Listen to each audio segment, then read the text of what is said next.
The day I officially moved out of the hall felt like a breath of fresh air. No more emails about trash cans being 2 inches off center, no more threats over paint shades, and definitely no more dealing with Linda, the self-appointed HOA queen who treated the neighborhood like her personal kingdom. I sold my house inside the HOA, packed my things, and moved just 2 blocks away into a quaint older property that wasn't part of any association. Or so everyone thought. On my first morning back in the neighborhood, I parked my truck on the street to visit a contractor. I hadn't even shut the door before I heard it. "You can't be here." Linda marched toward me, phone already in her hand, lips pinched tight like she'd been waiting years for this moment. "You moved out," she snapped. "You're not allowed on her property anymore."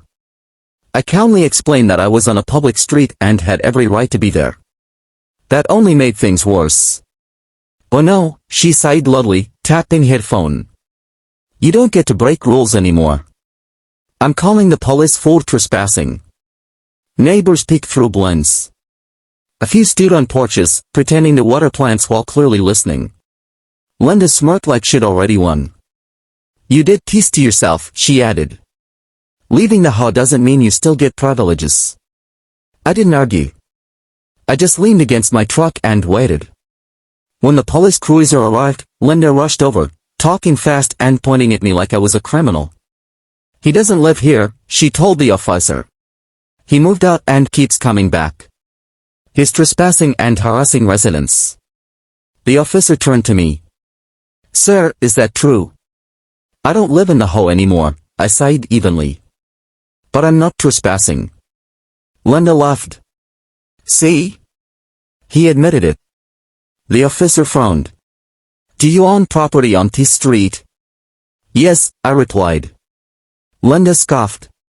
"No, he doesn't. I know every homeowner here." The officer passed. "Dispatch, can you pull up the parcel records for this address and surrounding lots?" Linda crossed her arms confidently. "You'll see I'm right."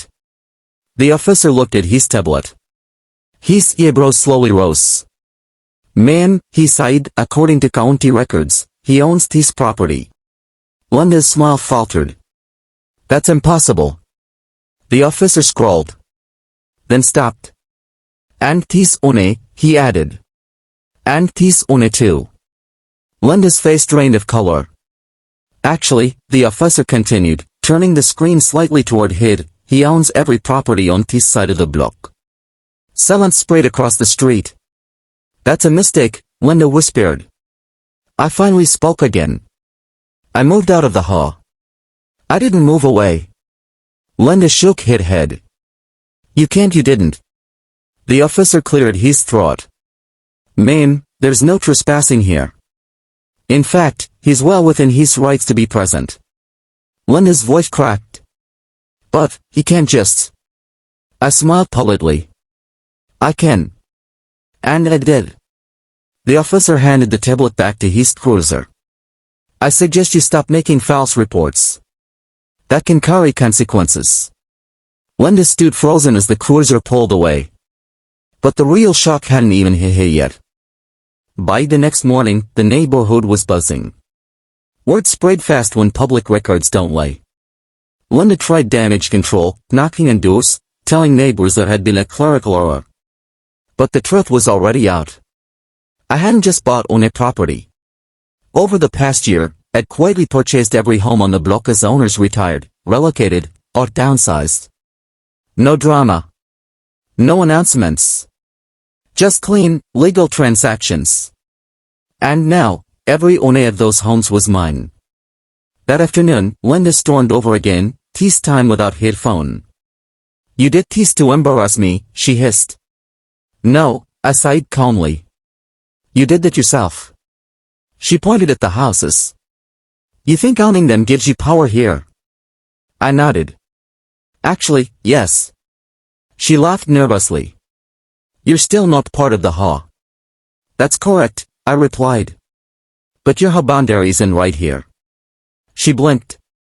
"What does that mean?" "It means the HOA no longer controls access to this street," I sighed. "Or parking. Or utilities easements." Her face tightened. "That street connects half the neighborhood. Exactly. 3 days later, the HOA emergency meeting was packed. I attended, not as a member, but as an owner of surrounding properties. Linda tried to keep control, banging her gavel. You have no voting rights here. I don't need them, I sighed. But I do have leverage. I laid out the facts. The HOA used excess roads that crossed my properties. Their guest parking spilled onto land I owned. Even some drainage lines run through my lots. Perfectly legal. Perfectly documented. Linda's voice shook. What do you want? I didn't raise my voice.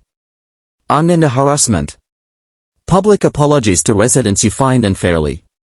And the resignation of anyone who used authority to bully. The room went quiet. When a board member stood up. We've been afraid of her for years. Another followed. Then another. Linda slammed her papers down. This is a cup.